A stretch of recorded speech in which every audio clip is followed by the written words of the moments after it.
কিরে শাকচুন্নি, তুই কি ভেবেছিলি তুই আমার মুখের উপর পানি মেরে চুপচাপ এখান থেকে চলে যাবি আর আমি তোকে কিছুই করব না? তাই বলে তুই আমার এখানে হাত দিবি? অসভ্য একটা! ছাড় আমাকে, ছাড় বলছি। আমি ছাড়বো না। তুই কি করবি আমি সেটা দেখতে চাই। এত সকালে ঘুম থেকে ওঠার অভ্যাস আমার নেই, কিন্তু তুই প্রতিদিন সকালবেলায় এসে আমার মুখের উপর পানি মেরে চলে যাবি। তুই এখানে দোষ দিচ্ছিস কেন? আমি যা করেছি আম্মুর কথাই করেছি। আম্মু আমাকে বলেছে প্রতিদিন তোর সঙ্গে এটা করতে। ও তাই নাকি? কিন্তু তুই যে কলেজে গিয়ে ছেলেদের সাথে ওইসব কিছু করিস, আমি কি ওইসব কথা আম্মুকে বলে দেব? আরে তোর যা কথা বলার মুখ দিয়ে বল, না হয়তো হাত দিয়ে কেন করছিস? লাগছে তো আমার। এখনই যদি রুমের মধ্যে কেউ এসে পড়ে তাহলে কিন্তু কেলেঙ্কারি হয়ে যাবে বলে দিলাম। নীলের হাত দুটো তখনও নেহার বুকের মধ্যে রয়েছে। নেহা সকালবেলা নীলের মুখের উপর পানির ঝাপটা মেরে চলে যেতে চাইছিল। নীল ঘুম থেকে লাফ মেরে উঠে নেহার হাত ধরতে চেয়ে হাতটা ওখানে ভুলবশত চলে যায়। আর নীল প্রচুর পরিমাণের ফাজিল টাইপের একটা ছেলে, তাই সে আর না ছেড়ে শক্ত করে ধরে রাখে, কারণ সে যদি ছেড়ে দেয় তাহলে নেহা এক লাফে এখান থেকে চলে যাবে আর তার কথাগুলো বলা হবে না। তাই নেহা তাকে আবারও বলে, এই নির্লজ্জ বেহায়া, কি করছিস? তোর হাতটা তুই এখনো সরাচ্ছিস না? এক্ষুনি ছাড় বলছি, তা না হলে কিন্তু আমি আম্মুর সঙ্গে সব কিছু বলে দিব বলছি কিন্তু।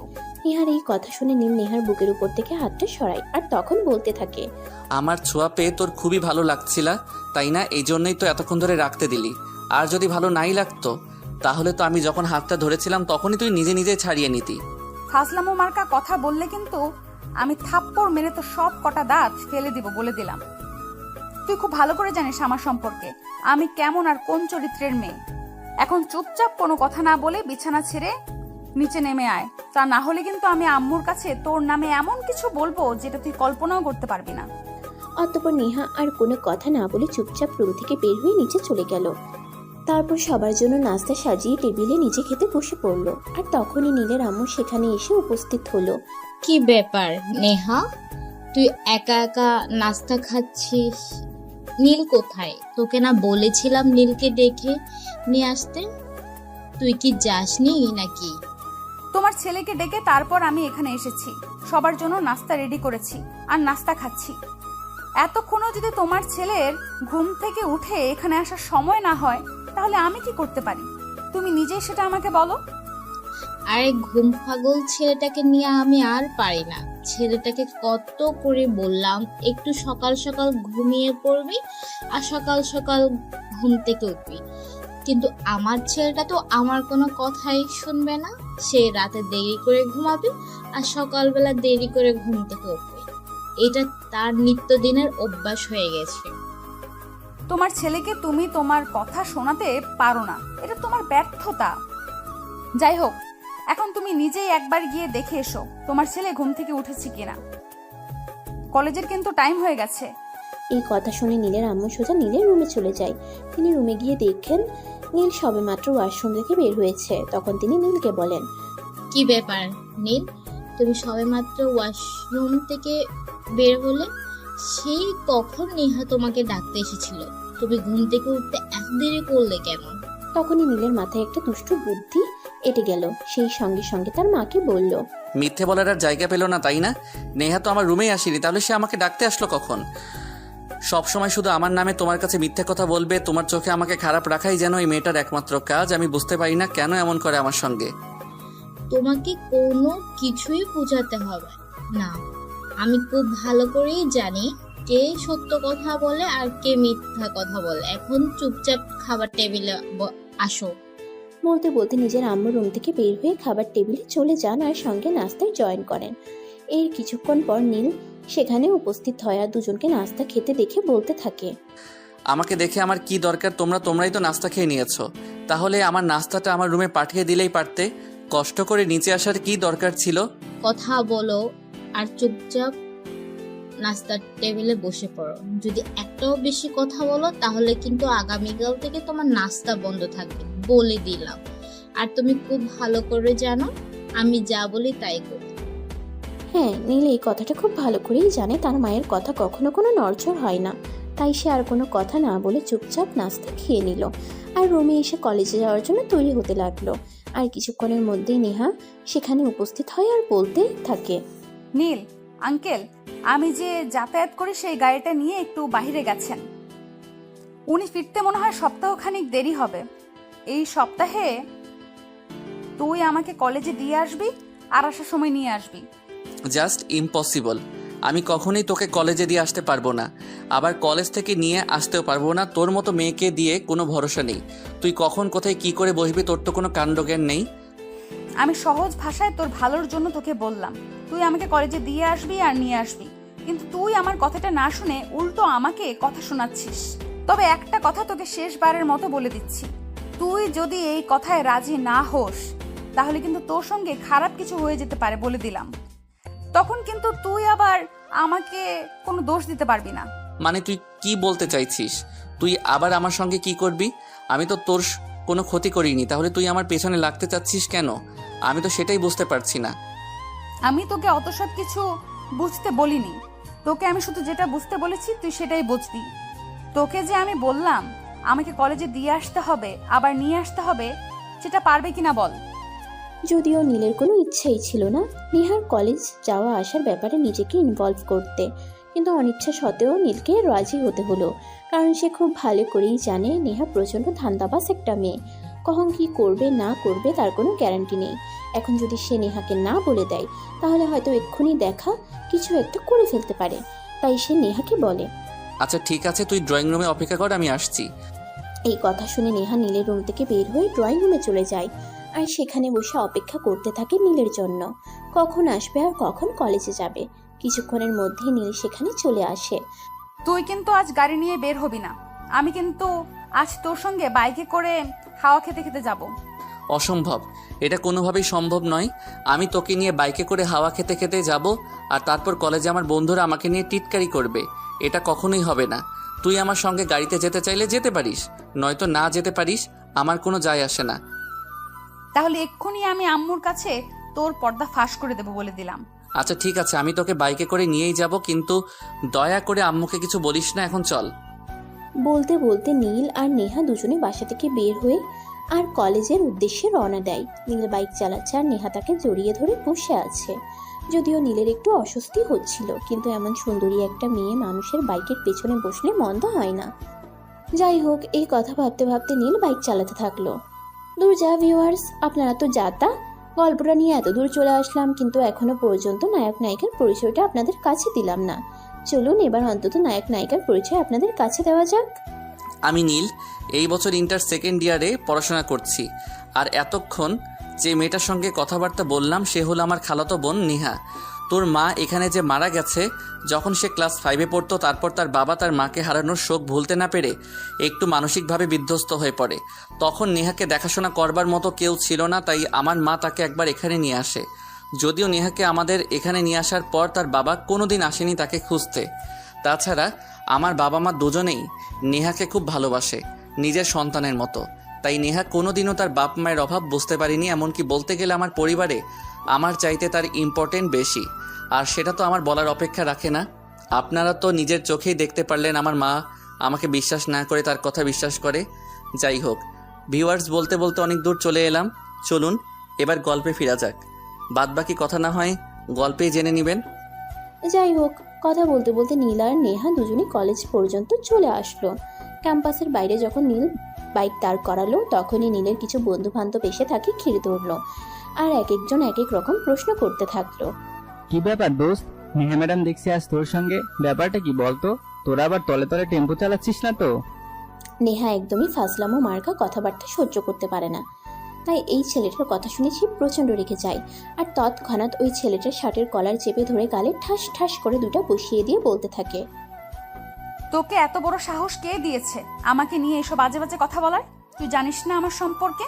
আজ 2 বছর ধরে তোদের কলেজে পড়াশোনা করেছি, এতদিনে তো আমাকে জেনে যাওয়ার কথা। আরে নেহা, কি হচ্ছে এসব? তুই কি করছিস এসব? এরা যদি প্রিন্সিপালের কাছে বিচার দেয় তাহলে কি হবে? তুই সেটা জানিস তো?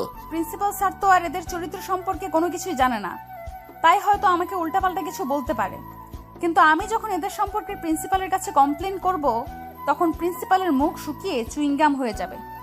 নীলের সঙ্গে কথা শেষ করে নেহা আবার ওই ছেলেটার তলপেটে একটা খুশি মেরে বলতে থাকে, নেক্সট টাইম শুধু আমাকে কেন, এই কলেজের কোনো মেয়েকে নিয়ে বাজে মন্তব্য করার আগে আমার কথা 10 বার মনে করবি। তা না হলে আমি তোদের এমন অবস্থা করব যেটা তোরা কল্পনাও করতে পারবি না। ঠিক আছে নেহা, আমি বুঝতে পারিনি। I am so sorry. Please তুমি আমাকে এবারের মতো ক্ষমা করে দাও, আর কখনো এমন ভুল করব না। বলতে বলতে ওই ছেলেগুলো সেখান থেকে চলে গেল আর নেহা কলেজ ক্যাম্পাসে প্রবেশ করলো। আর তখনই তার বান্ধবী রিমি সেখানে উপস্থিত হলো। গুড মর্নিং দোস্ত, কি অবস্থা তোর? কেমন আছিস? কলেজ ক্যাম্পাস পর্যন্ত পৌঁছানোর আগে ভালোই ছিলাম, কিন্তু ক্যাম্পাসে পৌঁছাতেই আমাকে নিয়ে একটু বাজে মন্তব্য করেছে, আর আমিও সঙ্গে সঙ্গে তাদেরকে ধোলাই দিয়েছি। সে একদম, তুই ঠিকঠাক কাজ করছিস? আমাদের ক্লাসের ছেলেগুলো একটু বেশি বদমাইশ হয়ে গেছে। যখন তখন যাকে ইচ্ছা তাকে নিয়েই আজে বাজে মন্তব্য করে। এদের সাহস অনেক বেড়ে গেছে। তুই আজ এদেরকে একটু রামধলাই দিয়েছিস, একদম ভালো কাজ করেছিস। কলেজের প্রত্যেকটা মেয়ে যদি তোর মতো হতো তাহলে অনেক ভালো হতো। এ নিয়ে তুই কোনো চিন্তা করিস না। যদি আর কোনো দিন আমাদের ক্লাসের কোনো ছেলে কোনো মেয়েকে নিয়ে আজে বাজে মন্তব্য করে, তুই শুধু আমাকে ইশারা দিয়ে দেখিয়ে দিবি, তারপর দেখবি আমি ওদের কি হাল করি। আচ্ছা ঠিক আছে, সেটা সময় হলে দেখা যাবে। এখন ক্লাসে চল, ক্লাসের সময় হয়ে গেছে। তোকে একটা কথা বলতে ভুলে গেছি, আমাদের কলেজে আজ একজন নতুন লেকচারার আসবে। ও তাই নাকি? নতুন লেকচারার আসবে? তাহলে তুই আমাকে বলিসনি কেন? যাই হোক, এখন ক্লাসে চল, পরেরটা পরে দেখা যাবে। এই কথা বলতে বলতে রিমি আর নেহা দুজনেই ক্লাসরুমের দিকে অগ্রসর হয়। দেখতে দেখতে ক্লাস শুরু। এভাবে দেখতে দেখতে দিনটা কেটে যায়। বিকাল 3টার দিকে কলেজ ছুটি হয়। কলেজ ছুটি হওয়ার পর নেহা কলেজের গেটে নীলের জন্য অপেক্ষা করতে থাকলো। বেশ কিছুক্ষণ পর নীল কলেজ থেকে বের হয়। নেহাকে দাঁড়িয়ে থাকতে দেখে সে বলে, কি ব্যাপার নেহা, কি হয়েছে? তুই এখানে দাঁড়িয়ে আছিস কেন? কেন আমি এখানে দাঁড়িয়ে আছি বলে তোমার কোনো সমস্যা হচ্ছে নাকি? তুই জানিস না আমি এখানে কেন দাঁড়িয়ে আছি? দেখ, আমি খুব ভালো করে জানি তুই এখানে কেন দাঁড়িয়ে আছিস, কিন্তু আমি আন্তরিকভাবে দুঃখিত। তোকে আমি আমার বাইকে করে নিয়ে যেতে পারবো না, কারণ তুই কোথায় কি করবি তার কোনো জ্ঞান নেই তোর। সকালবেলা যদি আমি তোকে আমার সঙ্গে না নিয়ে আসতাম তাহলে হয়তো এত বড় একটা ঘটনা ঘটতো না। যাই হোক, সর্বশেষ কথা হলো তুই একটা রিক্সা অথবা অটো নিয়ে বাসায় চলে আয়, কিন্তু আমি তোকে আমার সঙ্গে নিতে পারবো না। বললেই হলো? তুই আমাকে বলবি আর আমি রিক্সা অথবা ওটা নিয়ে বাসায় চলে যাব? কখনোই না। আমি তোর সঙ্গে বাইকে করে কলেজে এসেছি, আর এখন তোর সঙ্গেই বাসায় যাব। তা না হলে কিন্তু আমি কি করতে পারি সেটা তুই ভালো করেই জানিস। এই কি সমস্যা তোর? তুই সব সময় আমার সঙ্গে এরকম করিস কেন? আমি কি তোর বিয়ে করা জামাই নাকি সব সময় আমার উপর অধিকার ফলাতে আসিস? তোর যদি পার্সোনালি আমার জামাই হওয়ার ইচ্ছা থাকে তাহলে আম্মুকে বলে দিস, তাহলে কি হবে? তোর মতন হ্যান্ডসাম একটা ছেলেকে বিয়ে করতে আমার কোনো আপত্তি নেই। আমি নির্দ্বিধায় হ্যাঁ বলে দেব। তোর কথা শুনলে আমার ইচ্ছে হয় আমি নিজের মাথাটা বাড়ি মেরে নিজেই ফাটিয়ে ফেলি। তোর যে দার্জিলিং মার্কা ক্যারেক্টার, এই বিষয়ে জানলে বাংলাদেশের কোন ছেলে তোকে বিয়ে করতে সম্মত হবে কিনা সেই বিষয়ে আমার যথেষ্ট সন্দেহ রয়েছে। দেখ, বেশি কথা বলে আমার সঙ্গে বাড়াবাড়ি করিস না, তাহলে এর পরিণাম যে খুব খারাপ হবে সেটা কিন্তু তুই খুব ভালো করেই জানিস। আমার মেজাজ এমনিতেই অনেক খারাপ আছে, এখন যদি তুই এইসব ফাজলামো মার্কা কথাবার্তা বলে আমার মেজাজ আরো খারাপ করিস তাহলে কিন্তু এর পরিণাম খুবই খারাপ হবে। তখন নীল আর কোনো কথা বলল না, কারণ সে খুব ভালোভাবেই বুঝতে পারছে এখন যদি নেহার সঙ্গে কোনো কথা বলে তাহলে এর পরিণাম ভালোর চাইতে খারাপই বেশি হবে।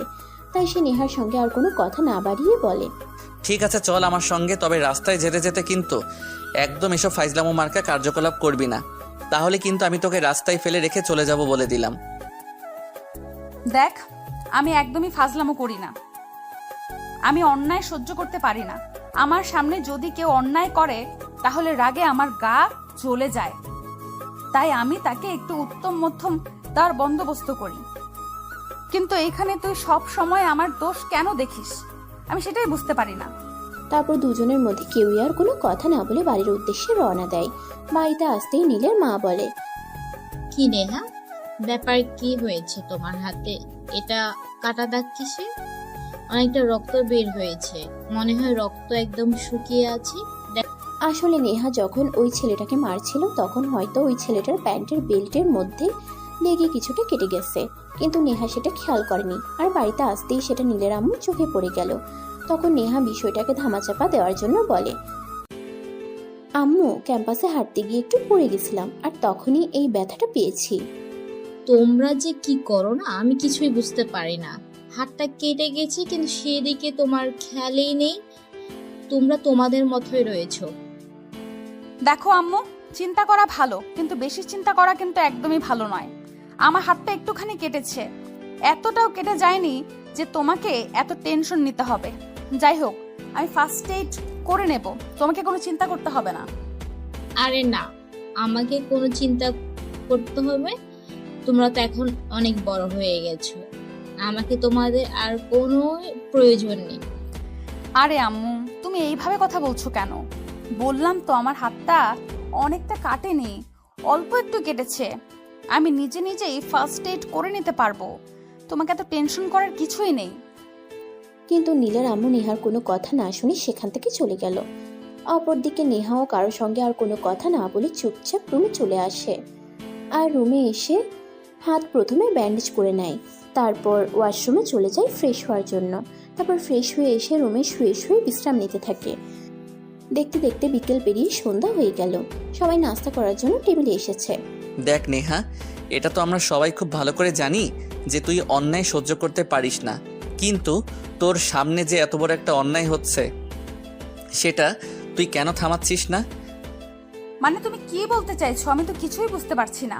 আমার সামনে আবার কি অন্যায় হচ্ছে যেটা আমি দেখেও থামাচ্ছি না? দেখ, তোর খুব কাছের বান্ধবী রিমি, তাকে কেউ একজন যাওয়া আসার পথে বেশ কয়েকদিন ধরে বিরক্ত করছে, কিন্তু সেই বিষয়ে রিমি আমাকে কোনো কিছুই বলেনি। আমি কলেজের ছেলেপেলেদের কাছে বিষয়টা জেনেছি। তাহলে এই বিষয়টা নিয়ে তুই কিছু করছিস না কেন? আরে, এটা তুই কি বলছিস? আমার বান্ধবী রিমিকে কেউ বিরক্ত করছে, আর এই কথাটা আমি এখন শুনলাম? তুই এই বিষয়টা এখন শুনেছিস? তখন আমাকে বলিসনি কেন?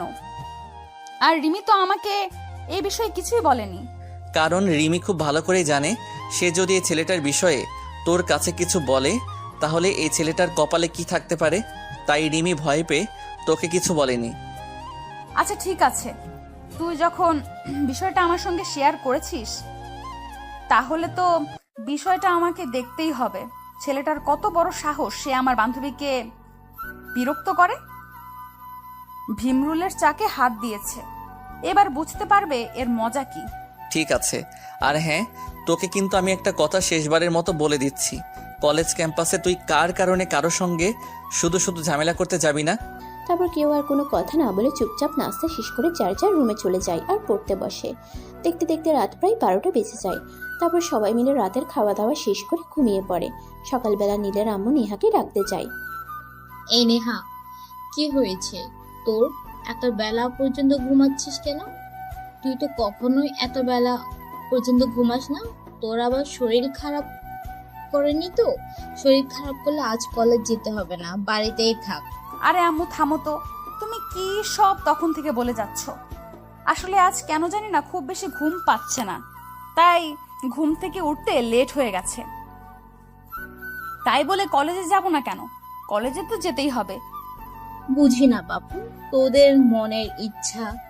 কি দেখছি তুই এখনো ঘুমাচ্ছিস?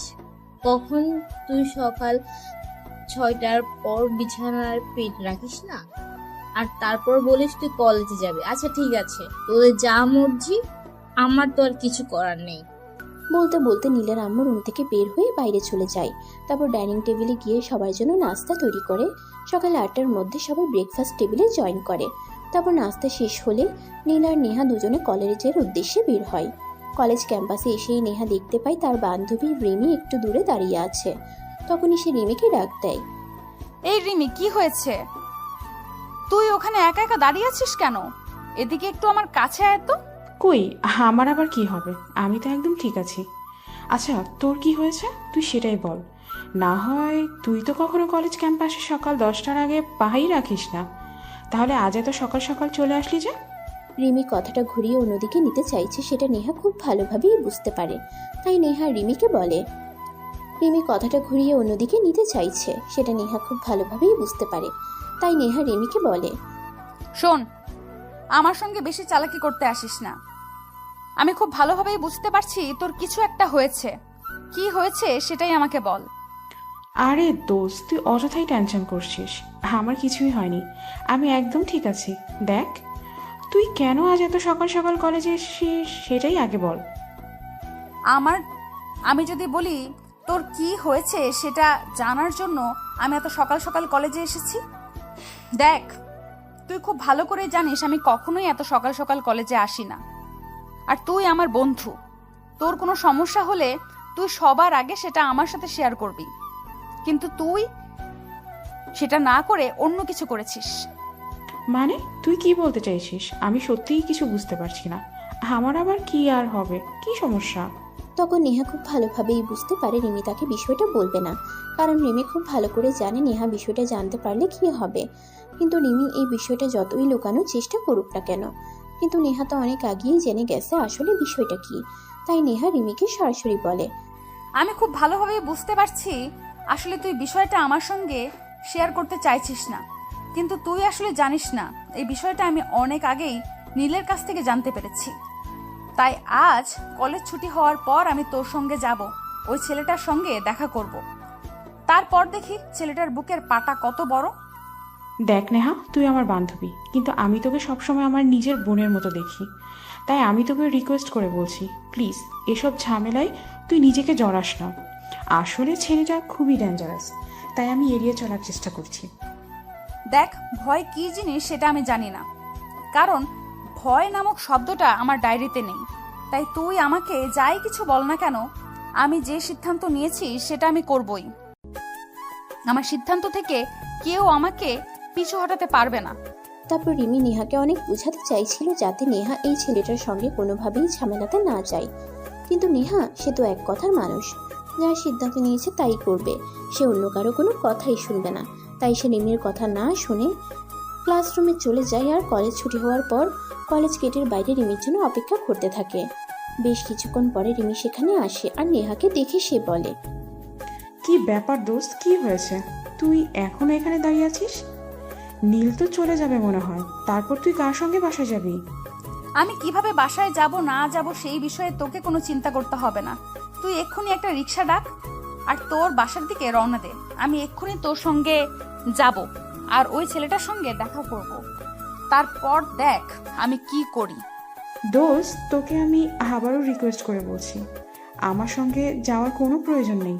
ছেলেটা খুবই ডেঞ্জারাস, তোর কোনো ক্ষতি করতে পারে। ক্ষতি যদি করেই থাকে তাহলে সে আমার ক্ষতি করবে, তাহলে তোরা তো চিন্তা করার কি আছে? তোকে আমি যেটা বলেছি তুই সেটাই কর। নেহার এই কথা শুনে রিমি বাধ্য হয়ে রিক্সা ডাক দেয় আর তার বাসার উদ্দেশ্যে রওনা দেয়, কারণ সে খুব ভালোভাবেই বুঝতে পেরেছে এখন আর যাই হোক নেহা নামক মেয়েটাকে শান্ত করা যাবে না। বেশ কিছুক্ষণ রিক্সাটা চলার পর একটা জায়গায় এসে দাঁড়ালো, আর তখন রিমি কিছুটা দূরে দাঁড়িয়ে থাকা একটা ছেলেকে উদ্দেশ্য করে বলল, ওই যে সামনে দাড়িওয়ালা ছেলেটা দেখতে পারছিস, ওই ছেলেটাই। এই ছেলেটাই প্রতিদিন আমাকে এখানে বিরক্ত করে, কিন্তু ছেলেটার বাবা এই এলাকার খুব প্রভাবশালী একজন মানুষ, তাই আমি ভয় পেয়ে কাউকে কিছু বলি না। সে যেই হোক, তোকে কোনো চিন্তা করতে হবে না, আমি দেখছি বিষয়টা। বলতে বলতে নেহা ওই ছেলেটার সামনে গিয়ে দাঁড়ায় আর কাঁধের উপর হাত রেখে বলতে থাকে, ওই মামুর বেটা তোর নাকি নতুন পাকনা গজিয়েছে, কই সেই পাকনা আমাকে একটু দেখাতো। আরে ওই ম্যাডামকে আপনি ওই ম্যাডামকে আপনি আমার এখানে এসেছেন কেন? আপনার আমার কাছে কি চাই? প্রেম না ভালোবাসা, কোনটা?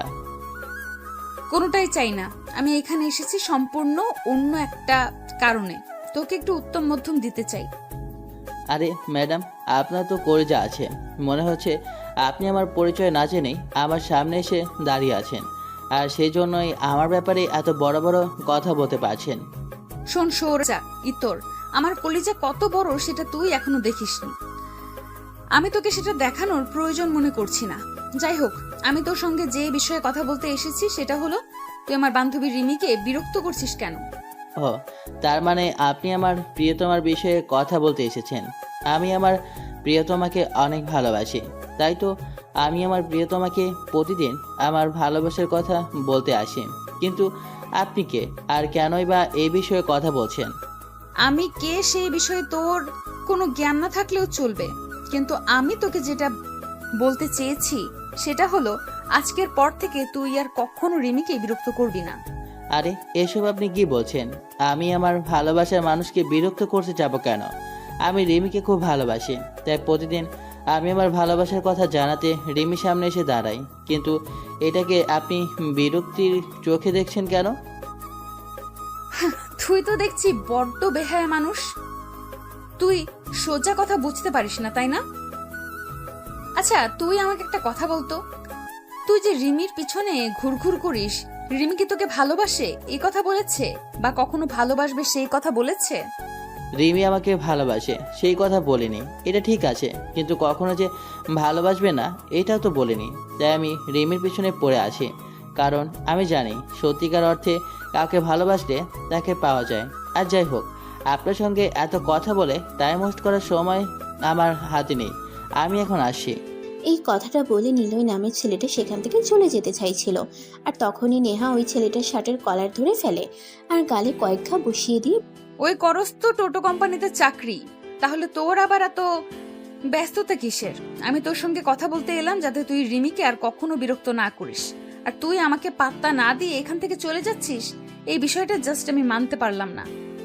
তখনই পিছন ফিরে নেহাকে থাপ্পড় মারতে চাইছিল, কিন্তু নেহা ছেলেটার হাত ধরে ফেলে আর এমনভাবে মোচকে দেয় যাতে ছেলেটার কবজি ভেঙে যায়। আশা করি এবার তুই আমার পরিচয়টা পেয়ে গেছিস, আর কখনোই আমার বান্ধবীকে বিরক্ত করতে আসবি না। আর একটা কথা, আজকের পর থেকে আমি তোর পেছনে গার্ড লাগিয়ে রাখবো। যদি আমি কখনো জানতে পারি তুই শুধু আমার বান্ধবী না, এলাকার অন্য কোনো মেয়ের সঙ্গেও ইফটিজিং করার চেষ্টা করেছিস, তাহলে আমি তোকে সেখানেই মেরে পুঁতে ফেলে আসবো। তখন ওই ছেলেটা আর কোনো কথা না বলে চুপচাপ ওখান থেকে চলে গেল, আর নেহা বাসায় চলে আসলো। পাশে আসতেই তার আম্মু বলল, কি ব্যাপার নেহা মামনি, এতক্ষণ তুমি কোথায় ছিলে? নীল তো সে কখন বাসায় চলে এসেছে, কিন্তু তোমার আসতে এত দেরি হলো কেন? আম্মু, আসলে আমার একটু কাজ পড়ে গিয়েছিল, তাই আসতে দেরি হলো। যাই হোক, আমার খুব ক্ষুধা পেয়েছে, আমি ফ্রেশ হয়ে আসছি, আমার জন্য খাবার রেডি করো। ঠিক আছে মামনি, কোনো সমস্যা নেই, তুমি হাত মুখ ধুয়ে ফ্রেশ হয়ে আসো, আমি তোমার জন্য খাবার রেডি করছি। আম্মুর কাছে কোনো রকমের মিথ্যা কথা বলে নেহা সেখান থেকে নিজের রুমে চলে আসে আর ফ্রেশ হয়ে নিচে যায় খাবার খাওয়ার জন্য। খাবার খেয়ে তারপর ছাদে আসে একটু হাঁটাহাঁটি করার জন্য, আর তখনই নীল সেখানে উপস্থিত হয় আর নেহাকে দেখেই সে বলতে থাকে, কি ব্যাপার, তখন যে রিমির বয়ফ্রেন্ডের সঙ্গে দেখা করতে গেলি তো কি হলো? দেখ নীল, তুই এটা খুব ভালো করেই জানিস যে নেহা কোনো কাজে হাত দেয় আর সেই কাজটা সমাধান হয় না, এমনটা খুব কমই হয়েছে। তাই তুই আমার উপর সম্পূর্ণ ভরসা রাখতে পারিস যে আমি রিমির বয়ফ্রেন্ডকে আচ্ছা মতন রাম ধুলাই দিয়ে এসেছি। তোর কবলে পড়লে একটা মানুষ, আর যাই হোক আমি ইচ্ছে মতো পিটুনি খেতে পারবো, সেটা তো আমি খুব ভালো করে জানি। কিন্তু ওই ছেলেটা কি বলেছে একবারও যে সে আর রিমিকে বিরক্ত করবে না? যদিও ছেলেটা মুখ দিয়ে এমন কোনো কথা উচ্চারণ করেনি, কিন্তু তারপরও আমি কনফিডেন্সের সঙ্গে বলতে পারি এই ছেলেটা আর যাই হোক কখনো রিমিকে বিরক্ত করতে আসবে না। আর যদি কখনো রিমিকে বিরক্ত করতে আসে, তাহলে হয়তো আমার নাম মুখে নিয়ে তসবি জপবে। তখন নীল আর কোনো কথা না বলে নিজের রুমে চলে আসে, আর নেহা কিছুক্ষণ ছাদে হাঁটাহাঁটি করার পর রুমে এসে পড়তে বসে। এভাবেই চলতে থাকে দিনকাল। হঠাৎ একদিন বাসায় বেশ কিছু গেস্ট আসে। কিছু লোক বললে ভুল হবে, প্রায় অনেকজন মানুষ এসেছিল। তাই সেদিন নীলের আম্মু নেহাকে বলে, নেহা, একটা কাজ করো, তুমি আর নীল দুজন এক রুমে গিয়ে শুয়ে পড়ো, বাড়িতে তো আজ অনেক মেহমান এসেছে, তাই জায়গা সংকট পড়েছে। একদমই না, আমি তোমার এই ফাজিল মার্কা ছেলের সঙ্গে এক রুমে ঘুমাতে পারবো না। তোমার ছেলে যে রকমের ফাজিল, কখন কি করবে না করবে তার কোনো নিশ্চয়তা নেই। তার চেয়ে বরং আমি ছাদে গিয়ে ঘুমাই। দেখ নেহা, আমি খুব ভালো করেই জানি যে তুমি আর নীলের মধ্যে সেরকম কোনো বনিবনা নেই, কিন্তু আমি তোমাকে এই কথাটা কনফিডেন্সের সঙ্গে বলতে পারি, তুমি আমার ছেলেকে যত খারাপ মনে করো না কেন, আমার ছেলেটা কিন্তু আসলে ততটা খারাপ নয়। আরে আম্মু, তুমি সব সময় এত বেশি বুঝো কেন? তোমার ছেলেটা খারাপ সেটা আমি কখন বললাম? আমি তো শুধু তোমাকে এটা বললাম যে তোমার ছেলেটা বড্ড ফাজিল, তাই আমি তোমার ছেলের সঙ্গে বেড শেয়ার করতে পারবো না।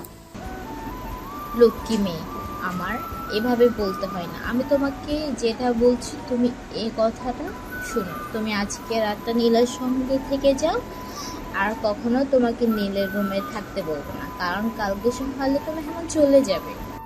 তখন নেহা আর কোনো কথা বলল না।